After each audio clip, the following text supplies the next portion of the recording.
Hey guys, it's Bro, You Whack, and the brand new Junkenstein's Revenge game mode Wrath of the Bride comes with 16 brand new challenges, and I want to help you complete all 16 challenges. That includes Knock Knock, Ominous Portent, but also how to beat it on Legendary mode. And if you stick around to the end of this video, I'm going to show you an Easter egg that you're not going to want to miss. So I'm going to go in order at which these challenges could be completed. First and foremost, Wrath of the Bride. I complete this game mode on any difficulty. Obviously, it'd be easier to play on story mode, but two heroes I will suggest for you to play is either Sojourn if you're wanting to complete these challenges faster, or Kariko if you're not that good, because she does have passive healing, which can be very helpful against these exploding orange zombies. Next challenge is Knock Knock. So this is going to be in the room that you first go into after you regroup as a group of heroes, and then after you turn off the radio, you're going to go up the stairs, and it's going to be the first door on your left. You're going to go up to the door, and you're going to press F a total of 4 times. You can't melee it. That doesn't count as a knock. You have to press F, and then you're just gonna hear a knock a couple of times,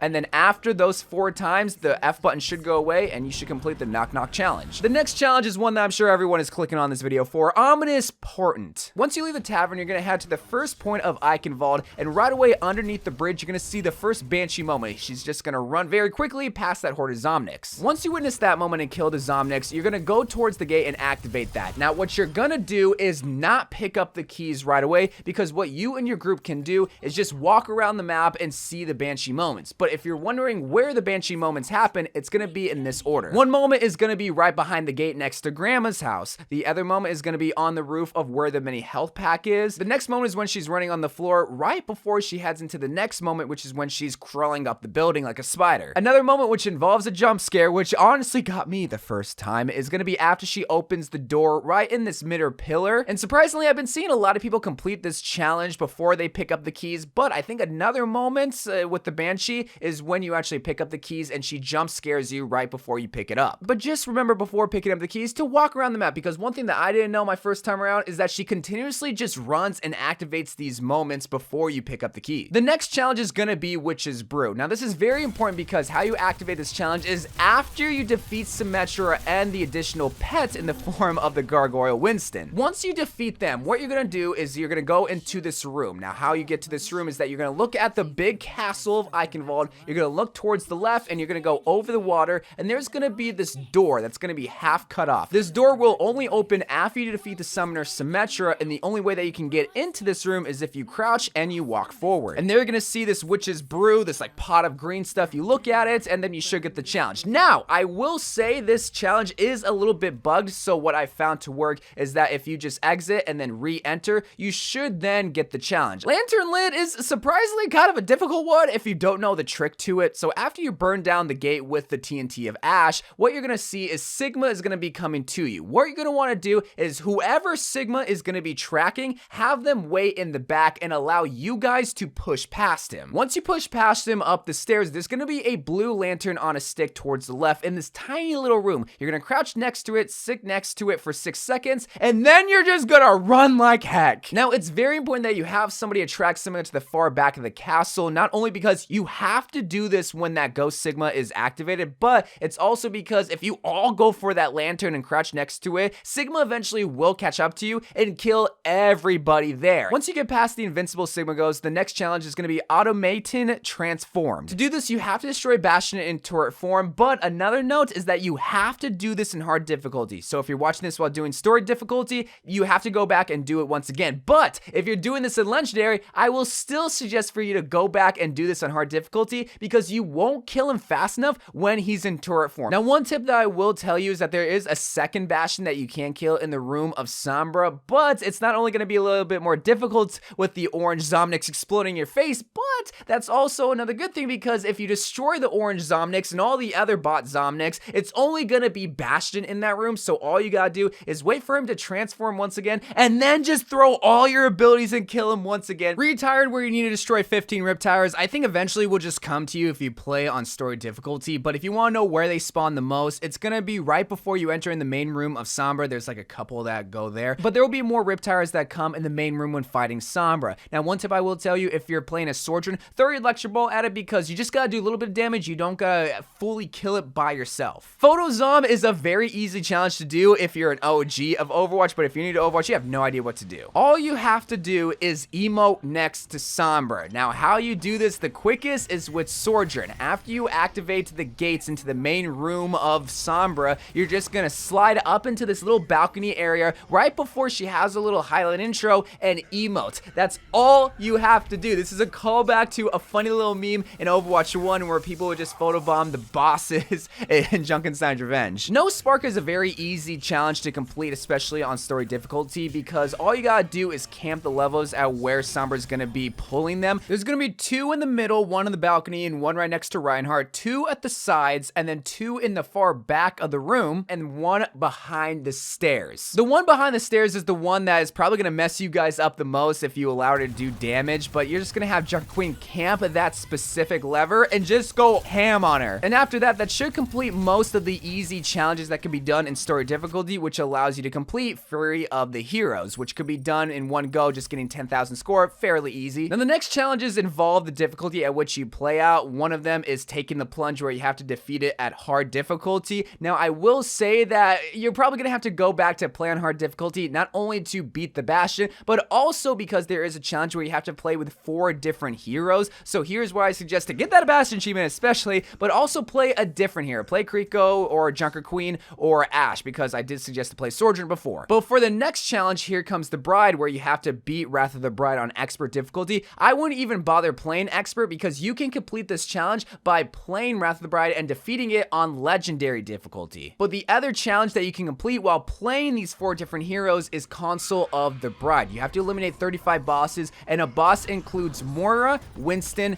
Echo, Symmetra, Winston again with Symmetra, Bastion, Sombra, and Bastion again with Sombra. Now, you can't defeat Sigma. He is a boss, but you can't technically defeat him as a boss. And you only have to do damage for it to count as eliminating the boss. Now, obviously, you have to fully eliminate the boss to progress the story, but you just have to all shoot the boss once, and then somebody has to kill it. And at that point, you should get the achievement Wedding Planner, but if you want to fully complete all of the Wrath of the Bride achievements, you should complete Love Conquers All, where you have to defeat Sombra on legendary difficulty. First, I'm going to tell you the roles that each hero should have in this game. So Sojourn, you're going to use your Electro Ball to clear out most of the hordes of Zomnics, but you're also going to use your Sniper Rifle, the fully charged shots, on the blue Zomnics. Truthfully, the biggest challenge is not going to come from the bosses, but it's going to come from these exploding orange Zomnics. Those are going to be the things that kill you the most, so if you can clear those out the fastest, that'll just help you in your journey. Ashe, you're going to be helping Sojourn clear out these hordes of Zomnics, but more importantly, you're going to use your Coach Gun to push the Zomnics away from you, especially those orange Zomnics. Like, I can't tell you enough how those orange Zomnics just killed us the most in our runs. But the other tip that I can tell you is you're going to push the Winston out from his bubble with your Coach Gun as well. Junker Queen, you're going to be the main person that reses when people go down, not only because you have the most health, which you can tank a lot of damage from bosses, but also tank a lot of damage from the orange Zomnics. Like, have you noticed that these orange Zomnics are the biggest problem? And for all the people that got pushed onto the healer role with Kiriko, please heal us. We cannot heal ourselves as Ashe, Sojourn, and Junker Queen, but especially heal the Junker Queen, because not only is she going to be tanking the most damage, but if she's going to be healing people, you're going to want to throw your cleanse grenade on her to protect her, even just for a little bit, to be able to res people, and also just spam the heals on her. Like, you and the Queen are going to be tied to the hip throughout this whole entire run. Moving on to how to defeat the bosses. Even though the true bosses are the exploding Zomnics, once you face against Moira, you're going to pull her all your ultimates after she teleports, because if you throw Bob at her and she teleports away, Bob is going to have nothing to shoot at. Now, against the Gargoyle Winston as Ashe, Kiriko, and Sojourn, you're going to want to stand on this ledge because Winston won't be able to jump onto you, but that unfortunately means the Junker Queen's going to be left all alone on the ground because she has no ability to get up with you guys. So you're going to want to clear the hordes of Zomnics for the Junker Queen because she's going to be mainly focusing on the Winston. But once you clear the hordes of Zomnics, then you as Ashe, you're going to push the Winston out of the bubble and then just hard focus the 2 Winstons with your ultimates. So you're really going to want to save your ultimates for these boss fights. Now, against Echo, what you're going to want to do is stand on these clocks, and once you take a lot of damage, you're going to want to fall behind the clocks. This is where Kiriko is really going to come into clutch, where she's going to be swift stepping back and and forth to whoever is low. Also, try not to get scared from the echo jump scare because that was a little bit scary when I first ran into it. Now, against the summoner Symmetra, you're gonna want to kill her first. Try not to worry about Winston because what's gonna happen is Symmetra is gonna activate her shield a butt ton. So the quicker you can defeat Symmetra, the less you're gonna have to deal with those giant shields blocking your path from shooting the Winston and shooting these other zombies, and especially healing your teammates as Kiriko. Against the creepy grandpa Sigma, you're gonna have somebody attract Sigma to the back of the castle while everybody else just rushes past him. Hopefully Sigma follows Kiriko because what you're gonna do as Junker Queen, you're gonna shout past the Sigma and run through the halls of the mansion. And then what Kiriko's gonna do is she's gonna swift step back to you guys, and then Sigma will follow you guys, but he will run out of steam eventually and just stop following you. Do not run back and forth in any sort of room, just continue to run. Against Bastion, pour all your abilities and ultimates into this guy because this is such a tight little room, you don't want to be dying against him. And don't worry about killing him in turret form, you already completed that on hard difficulty. Now against Sombra, this is going to be the most difficult part about this challenge because there's going to be multiple bosses, multiple exploding zomnics, and riptires. Now when it comes to the initial Sombra spawn, she's always going to spawn underneath the balcony at that level next to Reinhardt. Throw your Sword and Electro Ball, Ash TNT, and your Junker Queen Axe when she spawns in so that you get the most amount of damage. And Kiriko, continue to heal. This is when you need to be healing the most. But before the first Sigma Ghost spawns in, you're going to want to stick together as a group because the cleanse grenade can really come in clutch, but also because the heals is just going to be a lot easier to perform if you're all clumped up together. But at this point, you should see another Bastion. And if you see this Bastion, this signifies that this is when the round is about to end. So if you have a bunch of down teammates, what you're going to want to do is clear out all the hordes of zombies, but do not kill Bastion. If you ever played zombies in Call of Duty, this is called leaving a crawler so that you can go around and in this case, res your down teammates. Once you res everybody, that's when you kill Bastion, and that's when the Sigma Ghost should spawn in. Now remember how I said you want to be staying together before the Sigma Ghost? After he spawns, you're gonna want to spread out. This is the best tip that I can tell you when trying to defeat this part of Wrath of the Bride because Sigma has to follow somebody, and you as the Junker Queen, you want to be that somebody that Sigma follows because you can not only take the most amount of damage from Sigma, but also take the most amount of damage from the exploding zomnics. But you as Kiriko, this is when you only have to be healing the Junker Queen because she desperately needs your heals. But if he happens to follow you as Kiriko, what you can do is you can lead him away from the main room into the hallways of the castle, and you can swift step to your allies, which can allow your teammates to not only clear out the other zomnics, shoot the Sombra, but also not take damage from the Sigma Ghost. But after that initial Sigma Ghost, the only thing left to do is to defeat Sombra. And once you see Sombra is just running around in the main room, that's when you want to pour all your ultimates and you want to kill Sombra quickly. Try not to kill any hordes of zombies, try not to focus on anybody but that Sombra because the quicker you can kill Sombra, the faster you can complete this difficulty and the faster that you can complete the challenge. Love conquers all. And after that, you should complete every single Wrath of the Bride challenge. However, I did promise one little Easter egg at the end of this video if you stuck around. So after you defeat the first Bastion and you enter in the room with all these zomnics, once you clear out that room, you're gonna see a little portrait of this cute, adorable dog. If you wave at this portrait of the dog, they're gonna bark in a happy tone. But if you ask for heals, he's gonna growl at you, which is so adorable. But that is everything that you need to know when it comes to the challenges for Wrath of the Bride. But I love you guys. Thank you guys for watching. More Overwatch 2 videos to come,